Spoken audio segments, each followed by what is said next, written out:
in Ukraine, then they came to Canada, they got settled here, and then they remarried each other. So it's very funny that I can meet people of those backgrounds. They can get along very easily, but the two countries can't get along. Mm-hmm. So, I'm marrying a Jewish person to a Palestinian. I'm marrying a Russian to a Ukrainian. They get along, they found love, but for some reason the countries can't do it. And maybe they need to sit down with some of these couples and find out what they're doing right. Mm-hmm. Have you ever met a couple that understands or seeking your services, but yet they refuse to marry, for you to marry them because of you've had same-sex couples or you've had these other different religions? Not one.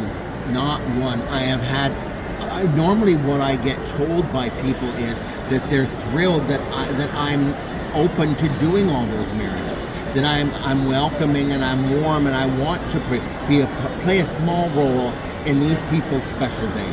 I've not had one person be negative about it, mm-hmm. which is, it's funny, I've never even thought about it till now you just asked that question. Okay. Now, in between, have you ever married a black couple? Yes, many. Okay, many. All right. Now, how do you feel about the backpedaling on marriage, the same-sex marriage, all of the hate and hatredness that's going towards the LGBT community now?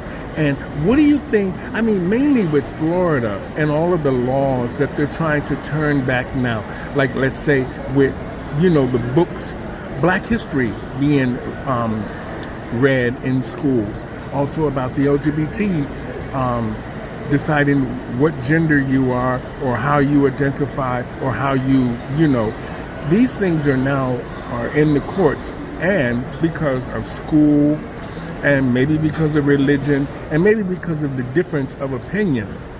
What do you think, how do you think the LGBT community should approach the new government that's coming into office now about trying to make sure that their rights and their voices are heard? I think, it's sad that people who fought long and hard with equal rights for marriages, equal rights for blacks, for everybody, and there's a group of people who are not happy about what has happened, and as you call backpedaling. I think it's sad that that's happening. There's so much hatred in the world, and for whatever reason, I don't understand. You get so much more out of loving people and caring for people and taking care of each other than you do expelling all that hate. Because all that hatred does is fester in you. It makes you actually a very miserable person, a very mean person.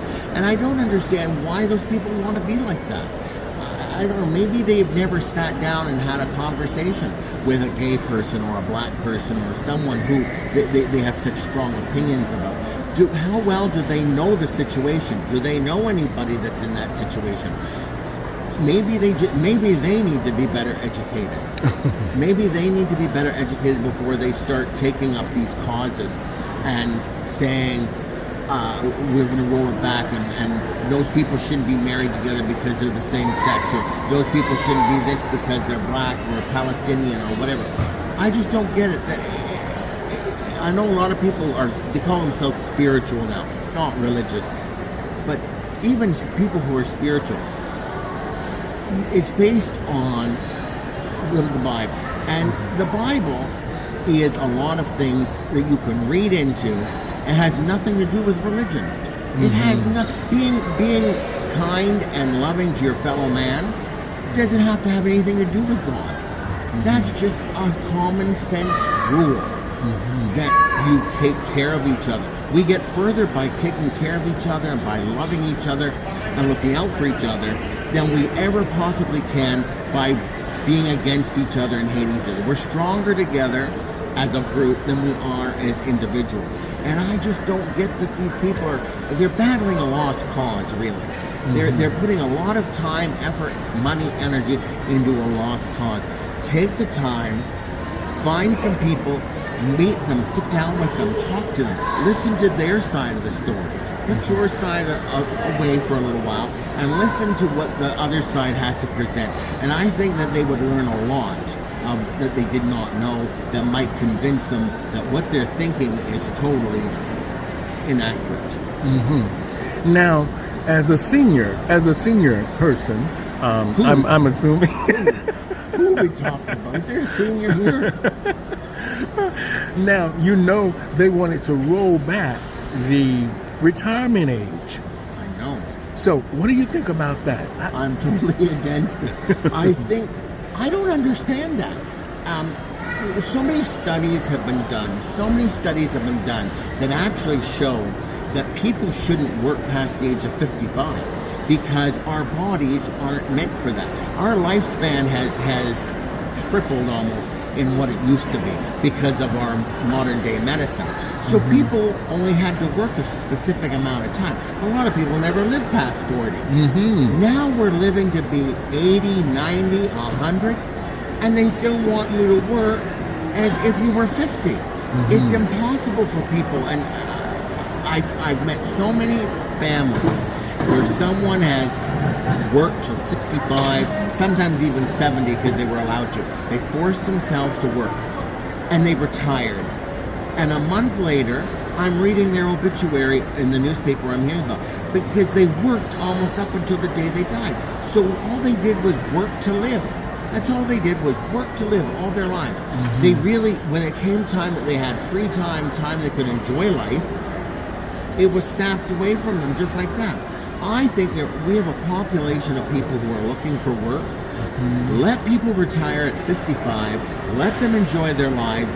Let them find a small part-time job if they want to. But full-time work should be for younger people.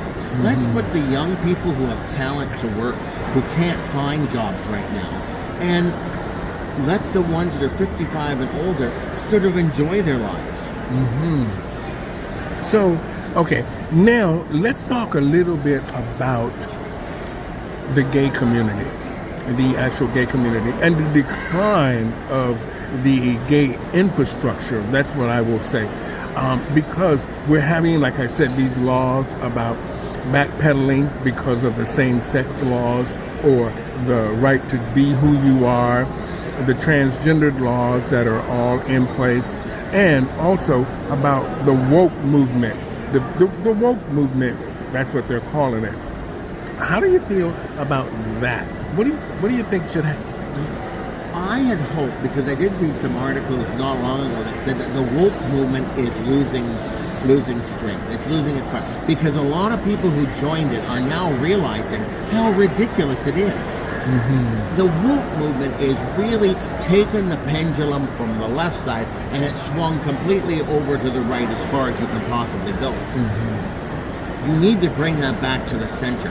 The woke movement is I think, losing strength. I think people are realizing that a lot of the stuff that they sort of thought they believed in or supported is wrong, or they're finally waking up and realizing they may have supported a couple of the things that woke sort of represented, but they've just gone to the extreme.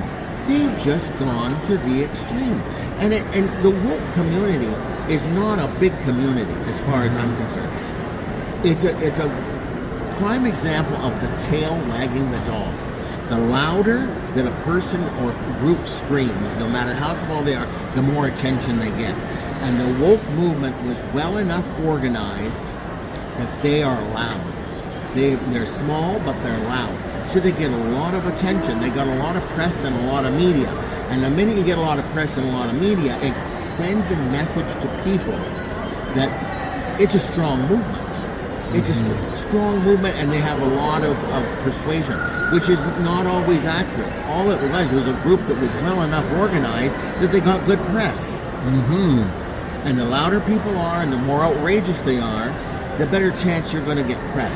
Because good things, and when people get along, when there's no wars, that doesn't sell newspapers. That doesn't sell newspapers. It doesn't sell media. What they want is things that are going to cause chaos or cause people to wake up and say, what was that? What did I just hear? You know, that's what the media is selling to people. And I think the woke movement is losing steam. Okay. Now, let's talk a little bit about, in closing, let's talk about the election in the U.S. and how important do you think?